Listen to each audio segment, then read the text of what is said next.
Assalamualaikum warahmatullahi wabarakatuh. Kembali lagi di channel RK25.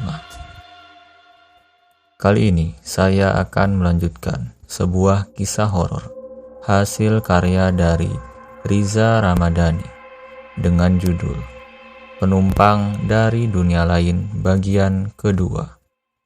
Dan untuk kalian yang baru menemukan channel ini, silahkan kalian tekan tombol like, komen, serta share video ini, dan juga subrek dan hidupkan lonceng notifikasinya, agar jika saya mengupload video baru, kalian bisa mendapatkan notifikasinya. Dan tidak usah lama-lama lagi, inilah ceritanya.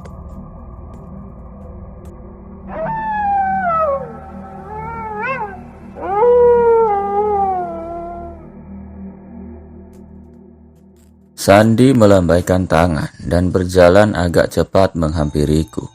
Aku masih tetap memperhatikan perempuan dan anak lelaki tadi. Mereka berjalan terus ke arah jalan raya dan seolah terbang melayang dan kemudian hilang. Aku bahkan terkejut ketika Sandi sudah ada di hadapanku. Bulu kuduku semakin merinding hebat. Ditambah dengan dinginnya angin malam, aku semakin menggidik ketakutan. Dadang, aku ikut ya arah pulang kan? Tanya Sandi yang memecah keheninganku. Iya San, mau arah pulang ini. Udah malam juga, jawabku. Boleh kalau mau ikut sekalian. Aku bayar deh Dang, walau nggak pakai aplikasi. Nggak apa-apa soalnya HP-ku tadi terbawa Mirna. Ya udah deh, terserah kamu aja San, jawabku. Padahal dalam hatiku, aku merasa bersyukur ada yang menemani di perjalanan pulang. Dibayar syukur, nggak dibayar ya udah nggak apa-apa. Yang penting pulangnya nggak sendirian. Pikiranku masih kacau, rasa takut dan bulu kuduk pun masih merinding. Tak mungkin semua ini kuceritakan pada Sandi. Aku takut, dia juga nanti bakalan ikut takut. Karena setauku, Sandi adalah lelaki penakut. Aku pernah tak sengaja mendengar cerita Santi, istriku, dengan Mirna. Mirna bercerita bahwa Sandi lari ketakutan dan memeluk Mirna ketika melihat horden kamar bergerak-gerak sendiri ketika ia hendak tidur di dalam kamar. Padahal yang ada di balik horden itu adalah Rastu, anak kedua Sandi yang sedang main petak umpet dengan kakaknya Raya, anak pertama Sandi. Dan ada beberapa cerita lain yang pernah ku dengar tentang Sandi. Aku berpikir sejenak, daripada dia menambah bebanku menjadi lebih takut, bagusan aku diam, tidak menceritakan hal ini pada Sandi. Demi memecah keheningan, aku bertanya pada Sandi, "Kamu ngapain ada di pom bensin, San?" "Tadi aku ketemu Mirna di market depan pom bensin. Aku baru turun dari taksi online yang ku order dari kantor, Dang. Jadi kami memutuskan membeli sate di samping market itu.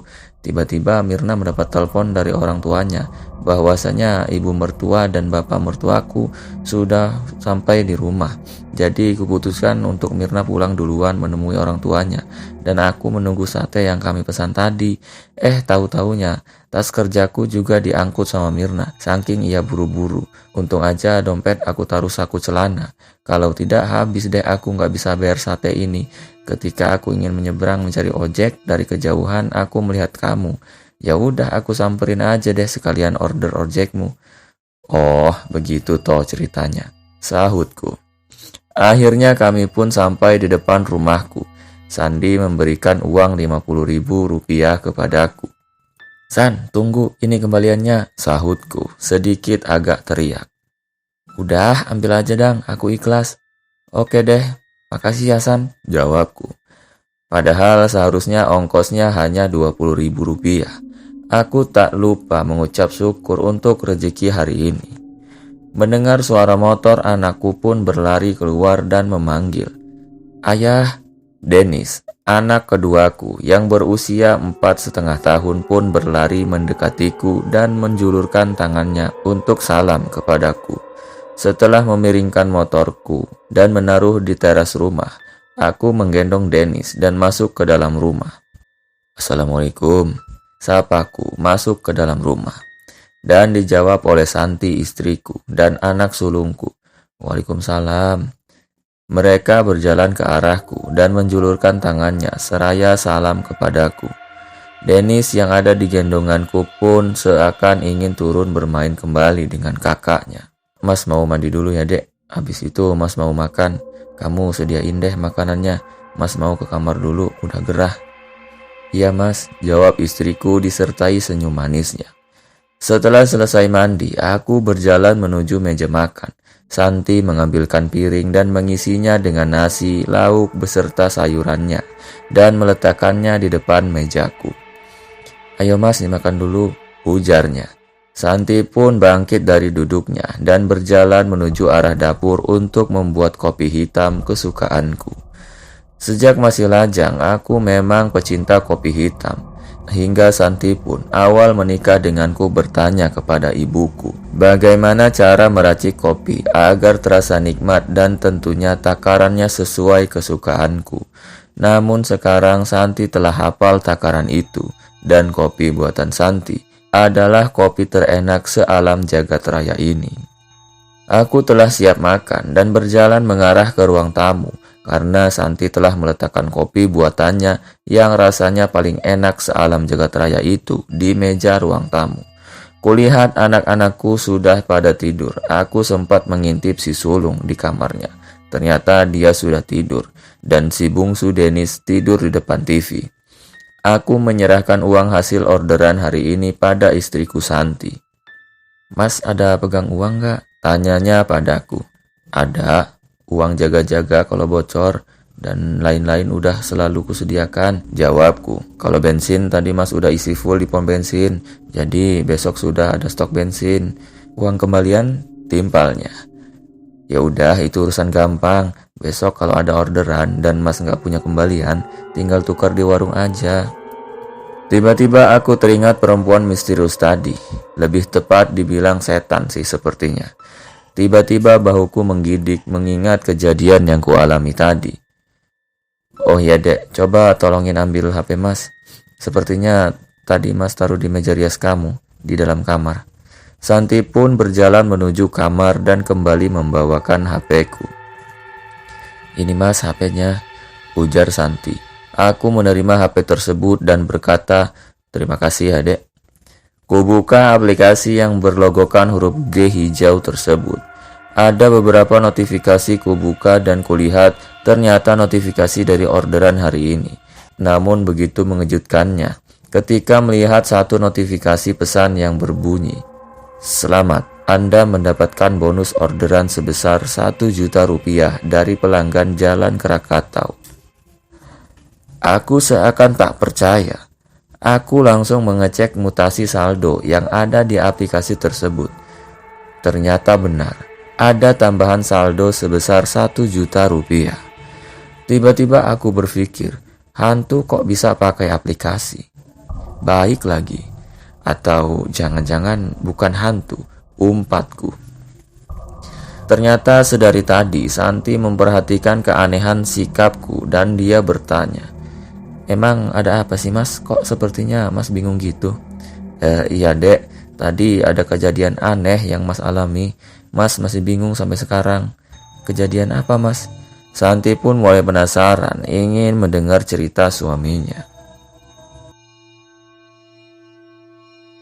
Dadang menceritakan semua kejadian yang dialaminya tadi kepada Santi sang istri. Santi begitu tertegun mendengar cerita dari suaminya tersebut. Jika perempuan itu bukan manusia, bagaimana mungkin perempuan itu bisa membayar dengan uang elektronik? Namun, tadi dia juga sempat melihat perempuan itu melayang lalu terbang. Pikiran Dadang mulai kacau. Pagi pun tiba, Dadang mulai beraktivitas seperti biasanya. Setelah anak-anaknya selesai sarapan, maka Dadang mengantarkan anak-anaknya sekolah. Ting tong, terdengar suara notifikasi dari gawainya. Dilihatnya ternyata orderan pertama di hari ini. Alhamdulillah, ucapnya, dan Dadang pun mulai menuju titik lokasi penumpang. Setibanya di titik lokasi, Dadang melihat ada seorang anak SMP berdiri di seberang jalan. Anak itu melambaikan tangan, dan Dadang pun menghampirinya. "Pagi, Dek," sapa Dadang kepada anak SMP tersebut. "Pagi juga, Pak. Sesuai titik lokasi ya, Pak?" jawab anak tersebut. Tiba-tiba Dadang ingat sesuatu. Jalan yang dituju olehnya sekarang ini untuk mengantarkan anak tersebut akan melewati jalan Krakatau. Memang biasa naik ojol, Dek." Dadang membuka obrolan agar memecahkan keheningan. Tetapi sebenarnya yang ada di dalam hatinya ingin mencari informasi tentang jalan Krakatau tersebut. "Biasa bawa motor sendiri, Pak. Namun karena motor saya lagi di bengkel, jadi saya memutuskan untuk naik ojol," jawab anak itu sembari menjelaskan. "Udah kelas berapa?" tanya Dadang. "Kelas 9, Pak," jawabnya singkat. Tak lama lagi memasuki jalan Krakatau. Dadang pun bertanya kembali, "Kamu kan setiap hari lewat jalan Krakatau. Emang di sini ada rumah ya?" tanya Dadang kepada anak tersebut. "Setahu saya sih nggak ada, Pak. Kalau lewat jembatan kira-kira 500 meter baru ada komplek perumahan, Pak. Namun itu udah termasuk Jalan Ahmad Yani. Jalan Krakatau sepanjang pohon sawit perkebunan PTPN ini sampai jembatan setahu saya, Pak. Bapak mengalami kejadian aneh ya di sini. Maksud saya di Jalan Krakatau ini."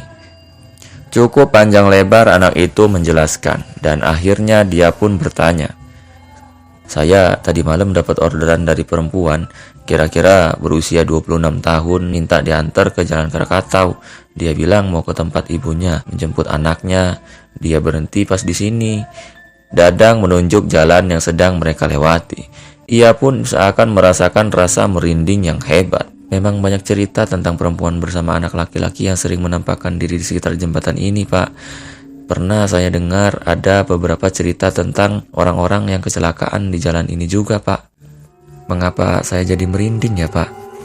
Tak terasa akhirnya sekolahan anak tersebut pun sampai. Penumpang tadi pun turun dan berjalan masuk ke arah gerbang sekolah. Ting tong. Notifikasi di gawaiku pun berbunyi. Kulihat ada orderan lagi. Seorang guru berjalan dari arah gerbang keluar jalan. Guru tersebut menghampiriku dan berkata, "Bapak Dadang." "Bapak Dadang kan?" "Iya, Bu. Ayo silakan naik," jawabku. Ibu guru tersebut pun naik ke atas motorku dan kami mulai berjalan. Ketika melewati jalan Krakatau, aku melihat seorang anak laki-laki yang sedang berada di tepi jalan, ingin menyeberang melewati jalan raya dengan berlari. Dengan seketika, aku mengerem motorku secara mendadak. Penumpangku pun terkejut atas aksi yang kubuat. Beliau bertanya, "Loh, kenapa, Pak? Kok tiba-tiba ngerem mendadak?" tanya ibu tersebut. "Itu, Bu, ada anak laki-laki yang sedang ingin nyebrang, tapi tidak lihat kiri kanan. Anak itu seolah langsung lari aja. Jadi saya kaget dan ngerem motor saya secara mendadak. Takut anak tersebut tertabrak," jawabku. "Anak? Tapi tidak ada anak-anak di jalan ini. Jalan ini sepi, Pak," jawab ibu tersebut. "Memang sih, Pak, di sekitar jalan ini, maksud saya Jalan Krakatau ini, saya sering mendengar cerita-cerita mistis tentang tempat dan jalan ini. Makanya harus hati-hati, harus fokus." "Ya, Bu, maaf." Aku pun melanjutkan perjalanan lagi menuju lokasi yang dituju oleh ibu guru tersebut. Hampir 30 menit perjalanan, sampailah kami di SMP 2, di mana ini adalah lokasi ibu tersebut mengajar. Oh iya, tadi ibu itu juga sempat bercerita, dia mengajar di SMP Sriwijaya, yang mana aku mengantar penumpang pertama tadi di SMP 2 ini. "Ini uangnya, Pak." "Oh iya, saya bisa minta tolong, Pak. Nanti kira-kira jam 18 saya minta jemput di sini lagi. Maksud saya gini, Pak. Nanti saya order dan minta antarkan sama Bapak pulang ke rumah. Soalnya kalau jam-jam tersebut biasanya susah cari ojol, Pak. Makanya saya order dari sekarang aja. Gimana, Pak? Bisa?" "Boleh, Bu. Nanti jam 18 saya jemput di sini." Akhirnya aku pun pergi dan meninggalkan ibu tersebut. Orderan hari ini lumayan banyak, sampai aku merasa sedikit kelelahan. Hari ini matahari terasa lebih terik dari biasanya. Kulirik jam yang melingkar di tangan sebelah kiri. Jam menunjukkan pukul 17.45. Aku ingat harus menjemput ibu guru yang sudah PO tadi. Kujalankan motorku menuju SMP 2 sesuai perjanjian dengan ibu tersebut. Kurang lebih 10 menit sampailah aku di depan SMP tersebut. Ada seorang ibu-ibu jalan dari arah gerbang sekolah menuju ke arah jalan. Kulambaikan tanganku dan dari kejauhan kulihat ibu tersebut mengangguk ke arahku, seolah menandakan kalau ia mengerti maksudku. Ibu guru tersebut menghampiriku dan naik ke motorku, dan kami pun mulai perjalanan. Karena sudah merasa kenal, aku beranikan diri untuk memulai percakapan. Kami banyak cerita sepanjang perjalanan menuju rumah ibu tersebut. "Sampai malam Pak kalau kerja?" tanya ibu itu. "Tergantung Bu," jawabku. "Sebenarnya hari ini sebelum maghrib saya harus sudah sampai di rumah, karena kan ini malam Jumat Bu. Ada jadwal wirid karena saya sudah berjanji sama ibu. Saya antar ibu dulu pulang baru saya pulang ke rumah." Tak terasa karena asiknya bercerita, sampailah saya di depan rumah ibu tersebut. Ibu itu pun turun dan membayar ongkos kepada saya. "Kembaliannya ambil aja Pak." "Terima kasih Bu, saya lanjut pulang ya Bu," jawabku. Sebelum pulang, aku ingat pesan istriku tadi. Sebelum pergi kerja, istriku berpesan, jika aku pulang kerja, dia menyuruhku untuk singgah ke market membeli susu. Suasana pun mulai gelap, nuansa maghrib pun mulai terpancar. Sengaja kulajukan motorku lebih cepat dari biasanya, agar bisa sampai rumah sebelum maghrib tiba. Sesampainya di depan rumah, kuparkirkan motorku di depan teras rumah dan bergegas aku masuk ke dalam rumah. Selang beberapa detik, aku masuk ke dalam rumah. Suara kumandang azan maghrib pun terdengar. Aku bergegas mandi dan setelah mandi langsung melanjutkan mengerjakan pekerjaan wajibku, menjalankan sholat maghrib. Setelah maghrib, aku berpamitan oleh istriku untuk pergi wirid ke rumah tetangga. Kebetulan jadwal wirid malam ini di rumah tetangga sebelah, Pak Sandi. Pukul 21.30 wirid pun selesai. Semua anggota wirid berpulangan satu persatu ke rumah masing-masing. Wirid hari ini lumayan agak lama dibandingkan malam Jumat biasanya, dikarenakan ada kajian agama. Aku pun pulang ke rumah. Sesampainya di rumah, kulihat anak-anakku sudah pada tidur. Kulihat istriku pun sudah tidur di kamar kami. Badanku terasa lelah sekali malam ini. Setelah memastikan semua pintu telah terkunci dengan baik, aku pun masuk ke dalam kamar dan tidur. Mama, terdengar suara teriakan dan langsung disambung dengan suara tangisan. Aku dan istriku pun terbangun dari tidur, berlari ke kamar anak kami. Sesampainya di kamar anakku, kulihat anak keduaku sudah menangis histeris. Istriku pun langsung memeluknya. Anakku menangis sambil menunjuk ke arah jendela, dan ketika aku lihat ke arah jendela, ada sosok perempuan dengan rambut panjang dan seorang anak laki-laki melambaikan tangan ke arah kamar anakku.